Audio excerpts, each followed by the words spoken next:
What's up, Lingo fans? I'm Just S, and this is Coop, and this is your Lingo News Update.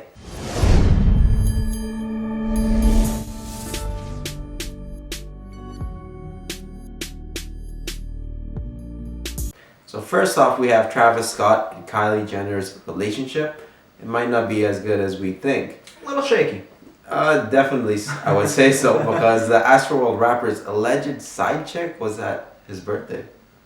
Yeah, that's never a good look, bro. And also, what are you doing having them at the same place? Like, especially your birthday, you know? I remember that Drake line where it's like, I just see my main girl sitting with my next girl sitting with the girl that I'm right now. And it's like, bro, what are you doing, man? Yeah. Yo, Travis, you're better than this, fam. You're better than this. Definitely. It seems like he really wants to keep Kylie too, as he keeps showing love to her. Yeah. They have seem a like kid. they were good. They have a kid together too, you know? Yeah, man. You know what? We're going to talk about something a little bit later down in the show as well, when you guys keep watching. But these Hollywood marriages and relationships, man, they are so damn fake. They're so damn fake. Sure, I'm sure they feel love. But, when you have that much attention and cameras on you, it just doesn't seem like it's possible to maintain a relationship under that type of pressure. There's so much pressure to maintain it for the outside, and not also air out your own dirty laundry. It's true. You know, I think that would be the hardest part. As Travis Scott grows, and as Kylie Jenner grows, because she's huge too, right? And that's also really hard for either of them too, because they have a constant they have fans and everything, people on them all the time.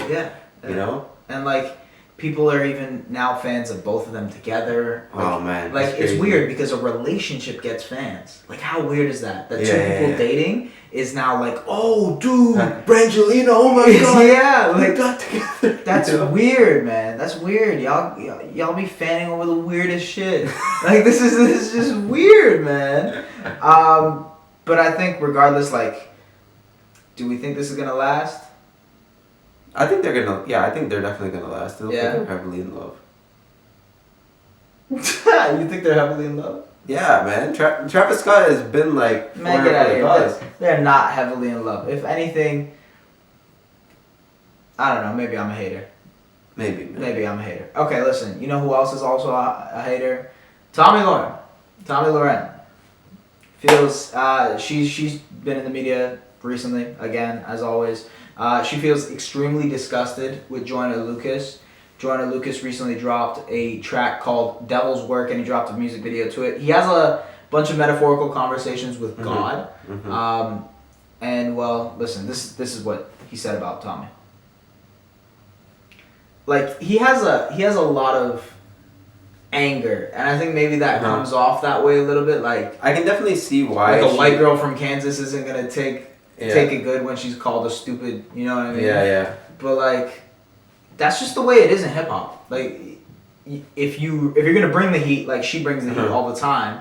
She's always very critical of people, and she, you know what I mean? If she's gonna do that, then you're gonna have to be able to take it back as well. And I don't know why she's extremely disgusted when she talks a lot of crap herself. You know? Yeah. 100%. And you know, not to say that anything that Joyner said was nice to say, really. No. You know, obviously you can understand why she was. Yeah. I get why she's mad, and you know what? Maybe realistically, it's probably not the best way to go by it. But if you're gonna dish it out, you better be able to hand it back, right? Yeah, I can see that point of view. But it was a dope video. What did you think of the video in general?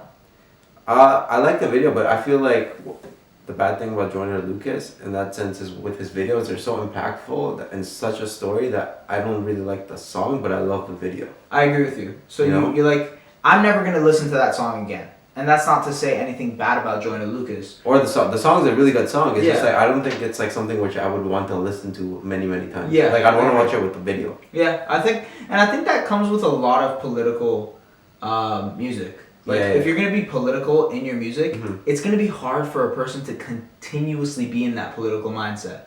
You know what I mean? Being in that mood is very different. Whereas, when you listen to another song, you could be like, oh, that's dope. That's exciting. I can listen to this type of song because I'm excited myself. Or, oh, this song is mellow. I'm sad. I can feel this. It's more of politics is more of like a small mood and feeling you have to be in, whereas there's kind of like universal values like happy, sad, mad, and things like that, and other music reaches to bigger audiences. Yeah, I can see that because politics has their own like points of views too, Yeah, exactly. know? So it's hard to get people to constantly always buy into it. But otherwise, I think like, hey, you know, Tommy, if you're gonna dish it out, be able to receive it back. Like honestly. I 100% agree with that. On to some next news. Justin Bieber actually has been giving some pretty high praise for Chris Brown recently. Yes, he has. He actually compared the singer to both MJ as in Michael Jackson and Tupac as like a combination of both of them.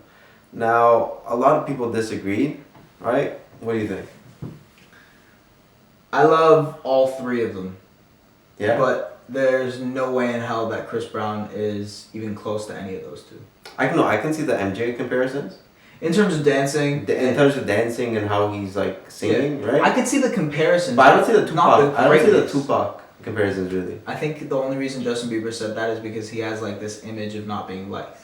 Oh. Yeah. Oh, okay. Like he's misunderstood or something? Yeah, exactly. Okay. But I would say in terms of skill level, he doesn't touch those two at all. Even Chris Brown, and when it comes to dancing and singing, like he does it to a great level, and it's amazing what he does. But he would never be able to touch MJ. There's just some things that can't be touched. You know? Yeah, that's different, right? But I think that I can sort of see what he's trying to say though. That he's like a combination of those two guys. Yeah, I can see that. I can see that. You know? People were pissed though. A lot of people, like the game, said he didn't like his comparison of it. A bunch of other celebrities kind of chimed in to say what they thought. I personally would go against calling him MJ and Tupac. Maybe that's a little bit of a reach, but I could see what he was trying to say. Obviously, this is a good promotion for Chris Brown, who has an album coming out soon. And he was definitely really happy when he heard this. Of course, he praised Justin Bieber a lot for it. Yeah. I wonder why. You know. Hopefully, the album's good, man. There's no denying that Chris Brown has talent. He always has so many bangers. Yeah, and he has talent, man. Like he is. I know there's so much stuff that has happened around him and what people think of him, but like you can't deny the fact that he is a generational talent. Like we won't see. He's one of the best singers, and on top of that, he can rap well. Yeah, and on top of that, his dancing is the best. Exactly. His dancing is the best right now. 100%.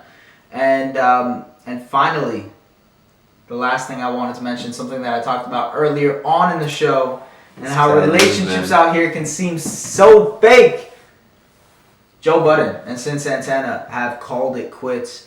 After being engaged for 4 months, even having a baby together, they seem to split up. They've deleted photos of each other from their Instagrams. They stopped following each other. And this might be it for the two. Sort of sad. I am too. I don't know why I felt emotionally connected. You know what's funny? You said before that you're like, why do people feel connected to it's other weird. relationships? And we are too. I know. It's weird. That's like... It's because we follow Joe Budden's life so much that we just feel like we're a part of it. Like, exactly.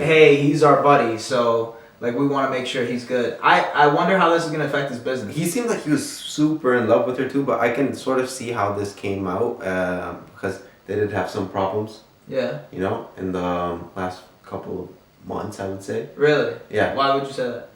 No, it was like publicized because of the show that they're on, Love and Hip Hop. Yeah. Right, so they had some scuffles on there. Oh. Yeah. Okay. That makes sense. Yeah. Okay. I mean, I guess I gotta go back and watch that, but that at least gives us a little bit more of a point of view of this thing.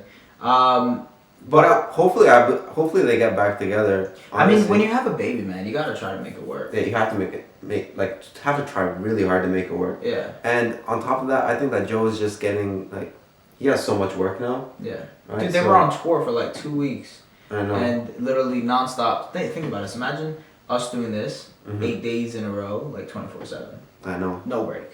And I think that's a lot of how it is with podcasting. Even though I would love it, I would never complain, and I don't think Joe complains either. I think that's why he's like pursuing it so much that maybe he doesn't have enough time. Yeah. You know. That's back to the thing we were saying earlier, man. Like, how do you manage fame and business and becoming like, that big and a relationship? Like a relationship in itself is just so much to handle. With a kid and everything. Yeah. You have to.